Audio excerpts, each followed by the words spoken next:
안녕하십니까 성도 여러분, 지난밤도 평안하셨습니까? 유튜브 방송을 통하여 함께하는 교과 해설 새벽 기도의 시간에 함께하신 여러분, 다시 한번 환영합니다. 저는 퀸즈 교회를 섬기는 문인정이라고 합니다. 오늘은 셋째 날 찬양하는 삶이라는 제목의 내용을 함께 묵상하겠습니다. 오늘도 성령님께서 우리 모두의 심령을 축복하셔서 하루가 시작되는 이 순간 하나님의 말씀을 펼칠 때에 세상의 모든 근심과 걱정, 도전과 위협들을 물리칠 수 있는 힘과 능력 주시기를 간절히 바랍니다. 함께 잠시 머리 숙여 기도하겠습니다.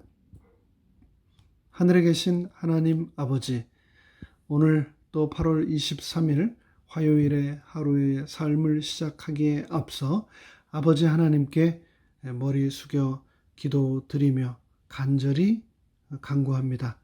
오늘 하루의 삶을 통하여서 저희와 동행하여 주시고 간절히 바라기는 오늘 하루의 삶이 찬양하는 삶이 되도록 축복하여 주시옵소서.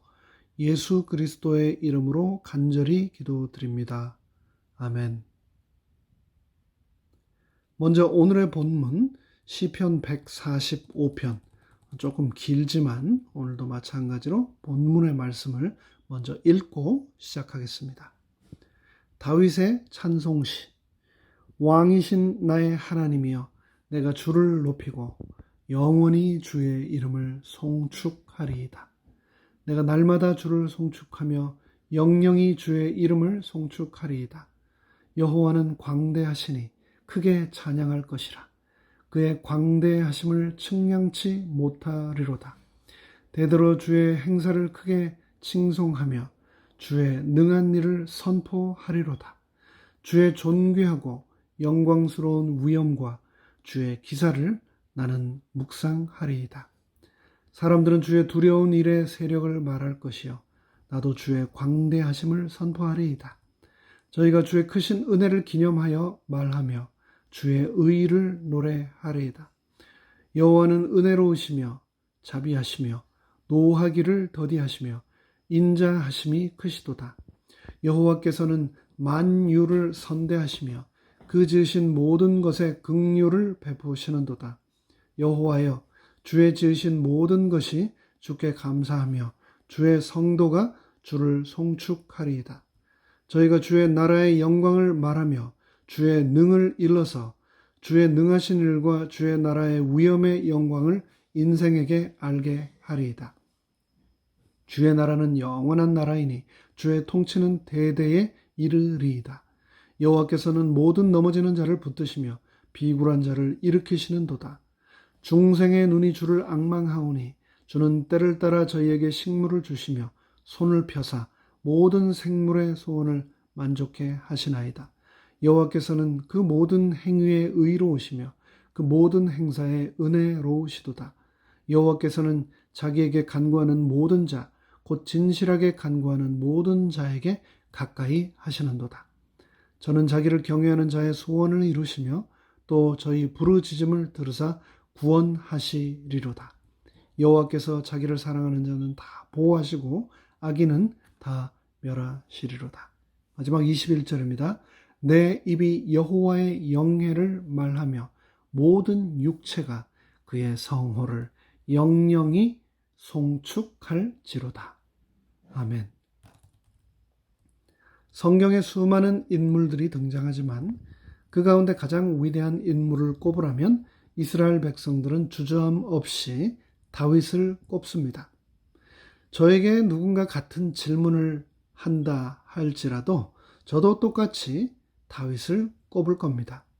왜 그토록 다윗이 대단하고 위대한 인물인가? 저는 다윗이 성경의 수많은 사람들 중 가장 우여곡절 많고 힘들고 험난한 삶을 살았음에도 불구하고 그럼에도 불구하고 가장 많은 찬양의 시와 기도와 노래를 남긴 점, 그 한 가지만으로도 그의 위대함의 모든 것이 증명된다고 생각합니다. 인간이라는 존재가 태생부터 전자동 죄인인지라 평안한 상황에서조차도 하나님을 찬양하는 것이 자연스럽지 않은 것이 태반인데, 그렇다면 힘든 상황에서까지 하나님을 잊지 않고 기억하며 그분께 감사와 찬양을 돌린다는 것, 참 얼마나 어려운 일일까요? 그런데 다윗이 바로 그런 삶을 한평생 변함없이 살았다. 그 자체만으로 그는 진정한 위대함의 소유자라는 것이 저는 의심의 여지가 없는 겁니다. 그렇다면 과연 다윗은 어떻게 그런 삶, 즉 상황에 동요되지 않고 상황에 상관없이 항상 찬양할 수 있는 삶을 살았을까요? 저는 부산에서 태어나 초등학교 3학년 때까지 그곳에서 지내다가 아버지의 귀농으로 이후 시골로 이주를 하여 지내게 되었습니다. 그런데 다른 모든 것들은 아쉬운 것 없이 감사하게 잘 지냈는데, 그 당시 제가 3학년 때 피아노를 막 배우기 시작했었고요. 피아노를 배운 지 얼마 되지 않아서 시골로 이사를 가게 되었는데, 시골로 이사를 가보니 피아노를 구경할 수도 없었고, 또 피아노를 가르쳐 줄 선생님을 만나는 것도 당연히 불가능했습니다. 그때를 마지막으로 영영 피아노를 배울 기회를 접하지 못한 것이 지금도 저는 너무나 아쉽습니다. 그래서 여러 형편이 어렵고 상황이 만만치는 않지만 그래도 허락되는 대로 배울 수 있는 악기를 열심히 배우고, 또 저뿐 아니라 제 아이들도 그렇게 가르치려고 노력합니다.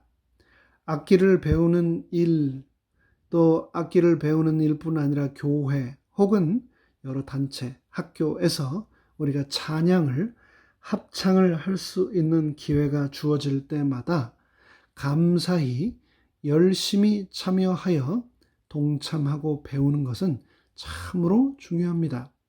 그런 경험들을 하면서 더욱 확신하게 되는 것은 그리스도인으로서 음악을 익히는 것, 또 배운 음악을 통하여 하나님께 감사와 찬송을 드리는 일만큼 기쁨을 주는 영적인 활동, 영적인 일은 없다는 겁니다. 교과의 저자는 126쪽에서 말하기를, 우리는 하나님을 찬양하는 삶을 살도록 부르심을 받았고, 그뿐 아니라 그것이 우리가 살아가는 삶의 자연스러운 부분으로 바뀔 때까지 계속해서 찬양을 연습해야 한다고 했습니다. 하나님을 찬양하는 것, 그것이 우리의 고유한 삶의 방식이 되어야 한다고 말합니다. 그러기 위해서 우리는 오늘뿐 아니라 매일 매 순간 살아갈 때 할 수 있는 모든 방법을 동원하여 찬양하는 삶을 살아야 하겠습니다. 우리가 교회 생활을 하다 보면 찬양대 활동을, 또 교회에서 있게 되는 여러 가지 악기 활동이나 중창단 활동을 함께 하며 찬양에 동참하자라고 하는 권유를 아주 열심히 도망쳐 다니는 사람들을 가끔 볼 수 있습니다. 참 그처럼 마음 아픈 일이 또 있을까요?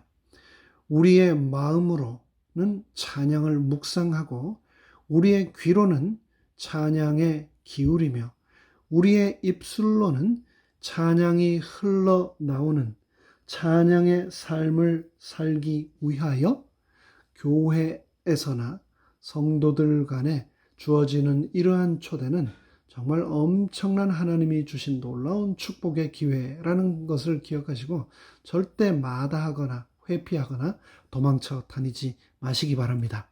우리 찬양대장님께서 초대하실 때, 부탁하실 때 기꺼이 아멘 하시고 찬양에 동참하시면 반드시 큰 축복이 여러분의 삶에 임하게 될 겁니다. 찬양은 구원받은 성도의 천국 언어입니다. 우리가 성경을 통해서 알 수 있는 것, 그것은 천국에 가면 예수님을 믿고 구원받은 우리 모든 성도들이 하나님과 어린 양의 보좌 앞에서 영원토록 찬양하는 하늘 찬양대의 대원으로, 임원으로 함께 할 것이라는 것입니다. 성도는 이 땅 위에서 하나님을 찬양하다가 저 천국에 가서도 영원히 찬양하는 것, 그것이 바로 성도입니다.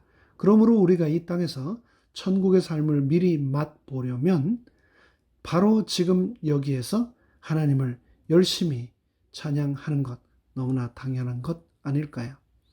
우리가 찬양하는 이유, 하나님이 나를 창조하신 목적이 바로 찬양에 있다라고 성경은 말합니다. 이 백성은 내가 나를 위하여 지었나니 나의 찬송을 부르게 하려 함이다 라고 이사야 43장 21절은 말씀하셨습니다. 그 찬송을 통하여 하나님이 영광을 받으신다고 성경은 분명히 말하고 있습니다. 하나님은 예수 그리스도를 이 땅에 보내셨습니다. 그리고 그 메시아가 우리를 죄 가운데서 해방시켜 주시고 영원한 하나님의 심판에서 우리를 건져주시고 우리에게 하나님의 크신 사랑을 나타내 주셨습니다. 그러므로 우리가 그 하나님의 크고 놀라운 구원의 은혜를 찬양하는 것, 그것은 우리가 해야 할 마땅한 도리이며 동시에 특권이라는 것 기억합시다. 성경은 하나님이 영이시기 때문에 예배하는 우리가 신령과 진정으로 예배해야 한다라고 요한복음 4장에서 말씀했습니다. 우리의 찬양의 대상은 하나님이시고 우리의 찬양을 들으시는 분도 하나님이십니다. 골로새서 3장 그리고 또 에베소서 5장에서 시와 찬미와 신령한 노래를 부르며 마음에 감사함으로 하나님을 찬양하라고 사도 바울은 우리에게 강권했습니다. 우리가 신령한 노래로 하나님을 찬양하면 하나님께서 영광을 받으십니다. 뿐만 아니라 그 찬양은 우리 자신에게도 기쁨과 즐거움을 선물합니다. 찬양할 때 우리 자신이 은혜를 받고 용기와 위로를 얻습니다. 새 삶의 능력을 얻게 됩니다. 찬송을 통하여 우리는 육신의 질병의 치료도 경험하게 됩니다. 신령한 노래를 부름으로 함께한 사람들에게 은혜를 끼치고 그들의 삶 또한 변화를 가져다 줍니다. 그러므로 우리는 호흡이 있는 동안 늘 찬양함으로 하나님께 영광을 돌려야 합니다. 찬양은 입술의 열매이며 믿음의 고백입니다. 찬양은 새벽을 깨우는 가장 아름다운 방법 중에 하나입니다. 새벽은 하루의 출발 지점이지요. 어둠에서 빛으로 전환되는 첫 포인트입니다. 그 순간을 찬양을 통하여 어둠을 물리치고 빛으로 나아가는 것처럼 아름다운 방법이 있을까요? 그 빛은 찬양 받으시기에 합당한 우리 하나님의 보좌로부터 나오는 생명의 빛, 구원의 빛, 은혜의 빛입니다. 우리가 혹시 절망이나 좌절을 또 감당하기 어려운 큰 도전에 그 어떤 도전에 직면한다 할지라도 우리가 이 새벽을 찬양으로 시작한다면 믿음 안에서 기도로 찬양을 하나님께 드린다면 우리는 반드시 빛 대신 하나님을 만나게 될 것입니다. 찬양은 감사입니다. 찬양은 감사하는 마음으로 하나님을 높이는 겁니다. 골로새서 3장 16절로 17절은 그래서 다음과 같이 말씀합니다. 그리스도의 말씀이 너희 속에 풍성히 거하여 모든 지혜로 피차 가르치며 권면하고 시와 찬미와 신령한 노래를 부르며 마음에 감사함으로 하나님을 찬양하고 또 무엇을 하든지 말에나 일에나 다 주 예수의 이름으로 하고 그를 힘입어 하나님 아버지께 감사하라고 사도 바울은 우리에게 권면했습니다. 이제 오늘 아침 말씀 묵상을 또 마무리하겠습니다. 신약 성서 원어인 헬라어로 찬양이라고 하는 단어는 바로 율로기아라고 하는 단어인데요. 이 율로기아는 찬양이라는 의미와 동시에 blessing, 즉 축복이라고 하는 의미도 가지고 있습니다. 찬양하는 자가 하나님의 보호하신 뿐 아니라 축복 가운데 살아갈 수밖에 없는 이유는 바로 찬양은 축복 그 자체이기 때문입니다. 오늘 하루의 삶을 통하여 나의 입술과 나의 마음이 주께 찬양으로 연락되기를 간절히 바랍니다. 그리고 그러한 나의 고백으로 하나님의 은혜와 축복 가운데 젖어 사시는 하루가 되시기를 간절히 바라며 말씀 묵상을 마칩니다. 함께 머리 숙여 기도하겠습니다. 나의 입술의 모든 말과 나의 마음의 묵상이 주께 연락되기를 간절히 원한다고 노래했던 시인처럼 오늘 하루의 삶을 통하여 하나님 영광 받으시고 우리를 축복하여 주시옵기를 예수 그리스도의 이름으로 간절히 축원하옵나이다. 아멘.